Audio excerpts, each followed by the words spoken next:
En JavaScript tenemos lo que serían promesas y esto entraría en la parte de asincronismo. Tenemos las promesas y tenemos la sintaxis de async await, que las promesas llegaron en EMAScript 6 para salvarnos de lo que sería el callback, que básicamente esto dificultaba la lectura del código. Y ahora nos vamos a dar cuenta por qué, que era eso del callback hell, que pues llegaron a reemplazar las promesas. Pero sin antes, primero tenemos que saber más que todo qué son las callbacks. Las callbacks son funciones que se pasan como argumento a lo que sería una función, un método, etcétera. Cuando veamos en programación, en lo que será especialmente entornos asíncronos como JavaScript, las callbacks son funciones que pasamos como argumento a otras funciones. Y estas callbacks, estas funciones, se van a ejecutar después de que cierto evento o tarea asíncrona pues hayan finalizado, estén completas. Entonces aquí nosotros vamos a pasar esta función como parámetro.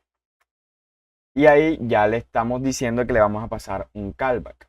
Es una función que estamos pasando a otra función como argumento. Y como les dije anteriormente, las callbacks, estas se pasan como argumento y se van a ejecutar luego de que un evento o tarea síncrona se haya completado. Aquí estamos simulando una operación asíncrona y tenemos un setTimeout que se va a ejecutar a los 2 segundos, pero primero nos va a imprimir esto y luego que ya se ejecutó, nos va a mandar a ejecutar el callback que le estoy pasando y simplemente tenemos callback ejecutado. En esta parte nosotros podemos colocar pues la lógica que necesitemos para que funcione correctamente lo que sería nuestro callback. Nosotros decidimos qué le colocamos ahí. Aquí y hacemos un node, esperamos que ejecute y como vemos nos dice operación asíncrona, operación completada. Y luego de un tiempo es que nos muestra el callback ejecutado. Entonces, como vemos, nosotros ahí podríamos encargarnos de muchos factores cuando ya nuestra operación asíncrona termine.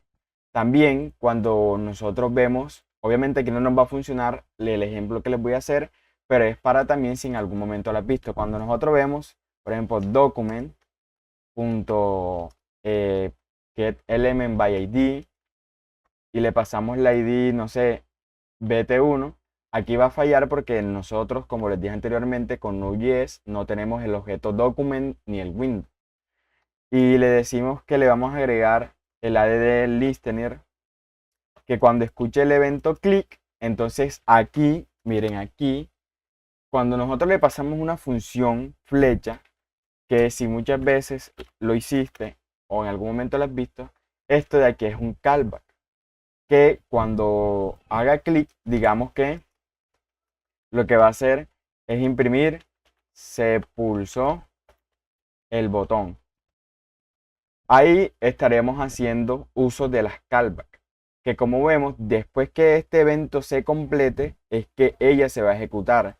En este caso, después que esta operación se ejecute, se complete, es que ella va a venir a solucionar eso. Pero aquí entramos a algo que sería el callback hell, que fue un problema que durante mucho tiempo las personas sufrieron y era un anidamiento bastante profundo de lo que sería callback. Aquí hay un ejemplo. Como vemos, tenemos una función que recibe la URL de donde se encuentra la imagen y le pasamos un callback que va a contener la imagen y el error. Pero como vemos, internamente tenemos un condicional que si hay un error lo lance, si no, llamamos a la función que se va a encargar de comprimir esa imagen y recibe la imagen comprimida, recibe otro error y adentro tenemos otro condicional que va a llamar a la función aplicar, si hay error, pues se sale, si no va a llamar al aplicar filtro y va a llamar a otro callback. Entonces dentro ese callback llama a otra función y así podíamos llegar hasta un punto que el código va a ser muy ilegible. Aquí hay un ejemplo muy común que en memes lo has visto sobre el callback help. Es parecido no es el callback help como tal, pero nuestro código va a terminar viéndose de esta manera. Como vemos aquí, se nos está creando una especie de triángulo que si seguimos anidándole más funciones, va a ir aumentando el tamaño de lo que sería ese triángulo. Entonces, ¿qué hicieron? Para solucionar esto, comenzaron a llegar las promesas. Vamos a empezar hablando de lo que serían las promesas. La promesa es un objeto que contiene, digamos que tres estados. ¿Cuáles son esos tres estados? Tendríamos el primer estado, que sería el estado de resuelto, o sea, se resolvió bien la promesa. Luego tendríamos el de pendiente. Este sería por decirlo así, el siguiente estado, que sería pending. Y por último tenemos el de, bueno, aquí no sería resolve, aquí sería full while. Solo que como le pasamos por argumento esos nombres, se me había quedado en la mente. Y por último tenemos el valor de reject. No pudimos resolver nuestra promesa, entonces ahí ya tenemos un problema. Estos serían los tres estados de una promesa. Aquí en el full file es que la promesa ha sido resuelta. No nos dio error y fue genial. Todo lo que hicimos ahí, cualquier cosa que hicimos ahí, estuvo bien y no hubo un error en la promesa. Si está pendiente es que la promesa no ha sido ni resuelta ni ha sido rechazada todavía.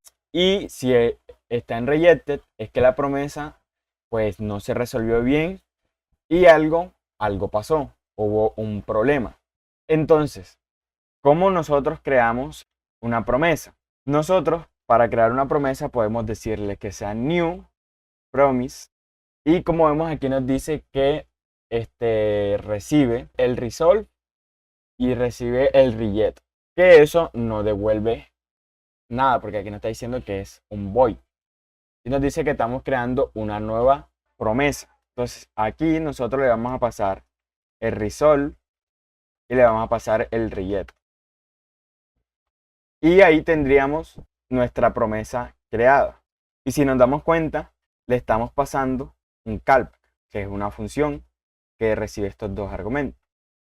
Ahí ya tendríamos nosotros nuestra promesa lista. Si nosotros voy a hacerlo aquí en runjs, que él sí me muestra aquí automáticamente el valor. Entonces si le digo new promise y le paso el resolve y el rejected, como vemos nos dice que el estado de la promesa es pendiente porque ni ha sido resuelta ni ha estado rechazada. Si nosotros ahora aquí le decimos que la resuelva, como vemos nos dice que la promesa ha sido resuelta. Y si le ponemos promesa no resuelta y le colocamos el reject, como vemos nos dice que el estado de la promesa ahora es rejected, promesa no resuelta. Ahí ya tendríamos cómo interactuar nosotros con lo que serían las promesas. Ahora vamos a seguir profundizando porque nosotros podemos colocar estas promesas en peticiones HTTP. Podemos hacerlo también. Digamos que nosotros aquí tenemos una variable que se llama una request, es una petición. Esto va a ser igual a una promesa. Vamos a crear nuestra promesa. Aquí le vamos a pasar el callback con el resolve y con el reject. Y esto lo que se va a encargar es de hacernos una petición HTTP. Entonces hacemos un fetch que lo que vamos a pasarle es una URL de la API de JSON placeholder Cuando nuestra petición se resuelva, ¿qué vamos a hacer? Le vamos a pasar la response. Que esto aquí que está capturando es el valor que nos está devolviendo el fetch. ¿Qué vamos a hacer ahora nosotros? Vamos a hacer el response.json. Y luego de eso, ¿qué vamos a hacer? Vamos a capturar la data. Una vez ya nosotros tenemos la respuesta y la convertimos en JSON, vamos a capturar esos datos que tenemos y le vamos a decir que resuelva la promesa enviando la información. O sea, vamos a enviar la información. Y en caso de que nosotros obtengamos un error, quien nos lo va a capturar es el catch. Entonces le pasamos el error y vamos a rechazar la promesa con el error. Vamos a mandar ese error. Listo, entonces nosotros ahora nuestra request, si la dejamos así, si nos las muestra, como vemos nos dice que es una promesa pendiente. Porque nosotros no estamos haciendo nada para que ese estado cambie. Entonces le vamos a decir, ahora le vamos a decir, si nuestra promesa se resolvió bien, entonces aquí vamos a capturar el valor. Vamos a capturar el valor en el den. Entonces le decimos que la respuesta la vamos a imprimir. Y le decimos data. Y aquí tenemos la data, user ID, ID1, el title, el título y tenemos si el estado, si es completado, y en este caso es falso. Ahora, si hay un error, nosotros aquí le ponemos un catch, capturamos ese error y lo mostramos. Y aquí viene un bloque más, por decirlo así, que es el bloque finally. El bloque finally se va a ejecutar sin importar que la promesa haya sido resuelta o que la promesa haya sido rechazada. Él siempre va a estar ahí ejecutándose y ahora nos vamos a dar cuenta que el catch no está sucediendo, sino que se resolvió. Y si nosotros aquí le pasamos un callback y vamos a imprimir console.log, yo siempre me ejecuto. Como vemos nos dice que siempre se ejecuta. Voy a ver si esto me devuelve un error. Mira, aquí me devolvió un error. Aquí me devolvió un error y vemos que siempre se ejecuta. O sea, siempre se va a ejecutar el finally. Entonces el finally, pues podemos utilizarlo para, no sé, crear un logger que cada vez que se haga una promesa, no sé, guardemos esa información, así se haya rechazado o no se haya rechazado. Entonces aquí ya estamos dándonos cuenta de las promesas. Pero también se puede llegar a un punto en donde se pueden hacer pero muchas anidaciones. Y ahora nos vamos a dar cuenta.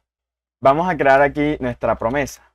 Promise.resolve. O sea, cuando resuelva la promesa, vamos a pasarle el 2. Y entonces cuando se resuelva, entonces esa respuesta la voy a multiplicar por 2. Cuando se resuelva esa misma, te voy a decir que esa respuesta 2 la voy a multiplicar por 2 otra vez. Entonces, si yo ahora vengo y muestro ese valor, R3, como vemos, ya va en 8. Y ahí iríamos jugando a la pelotica, porque aquí inicia en 2. 2 por 2, 4. Y 4 por 2, 8. Entonces ahí iríamos jugando a la pelotica. Y como vemos se pueden hacer muchas anidaciones. Pero muchas anidaciones.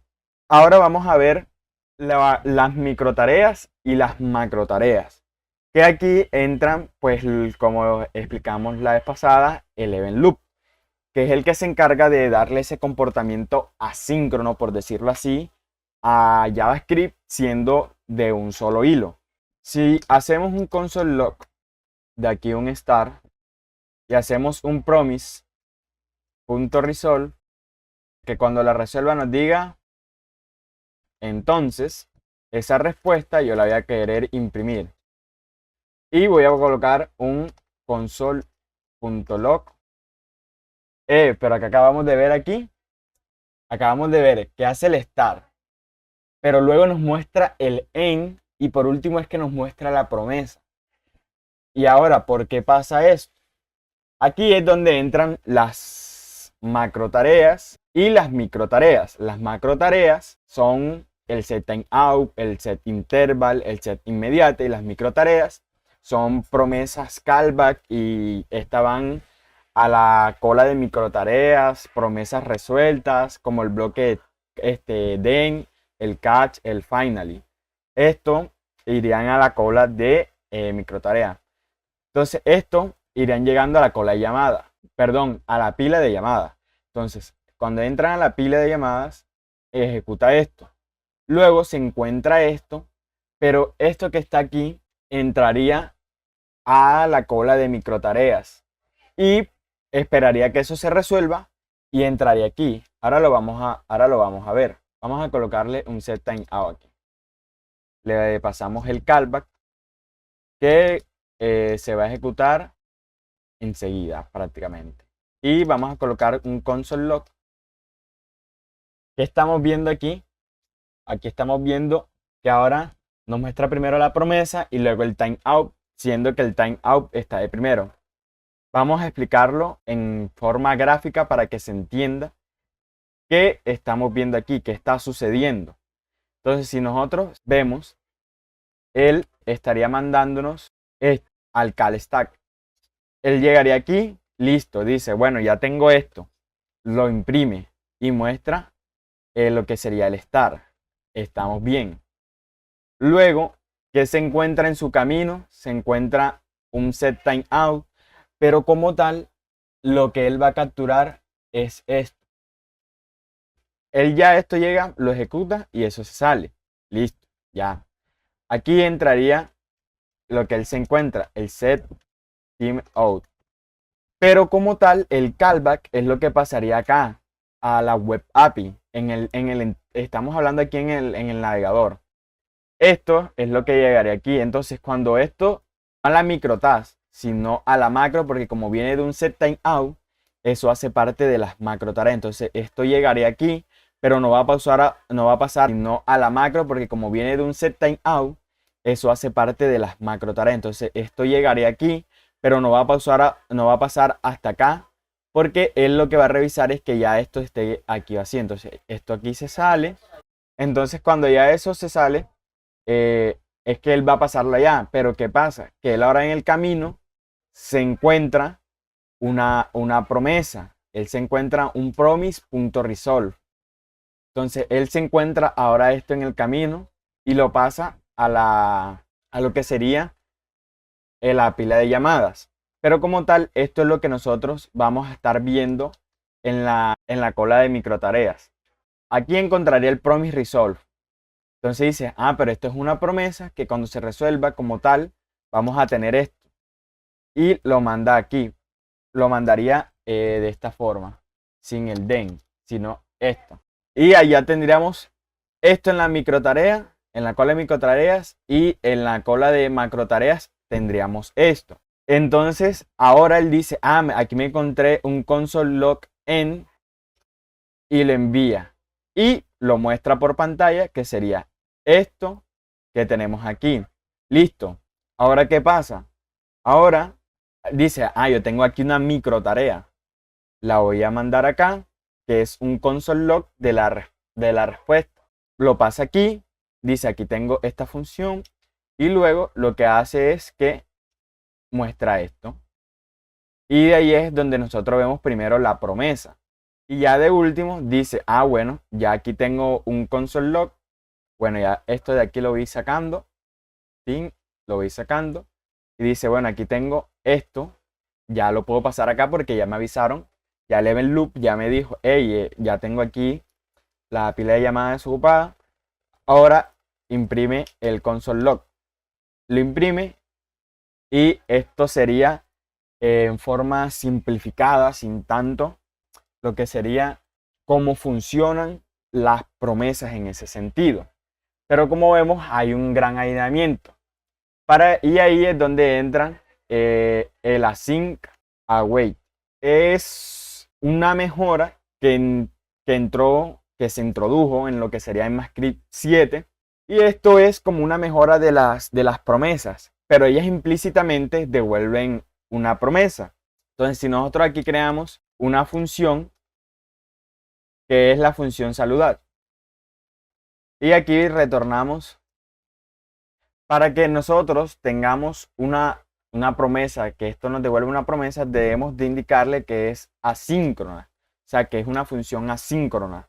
Esto básicamente es lo que nosotros le decimos a JavaScript para indicarle que es asíncrona. Entonces, aquí nosotros podemos utilizar, ya no utilizaríamos el then como tal, sino el await. Por ejemplo, si aquí yo tengo el const one, y aquí esto es una función flecha, que lo que me devuelve es una promesa, que cuando se resuelve nos dice... Ahora, ¿cómo hago yo para decir que quiero saber este valor que me resuelve? ¿Cómo le digo que me espere eso? Por ejemplo, si yo hago aquí un console log en la función, y si hago ahora aquí por ejemplo, ese valor yo lo quiero almacenar en una variable que va a ser respuesta, y llamo a one, que es una función, y luego voy a imprimir la respuesta. Y si hago ahora y mando a correr este archivo node await, listo. Si vemos aquí, no está pasando nada cuando estamos haciendo esto. Aquí esto yo lo puedo correr en el navegador y nos vamos a dar cuenta que sucede. Listo. Aquí ya tengo las DevTools, y vamos a irnos al apartado de consola. Y si pego aquí, como vemos, no nos está mostrando nada, porque no estamos nosotros ejecutando la función.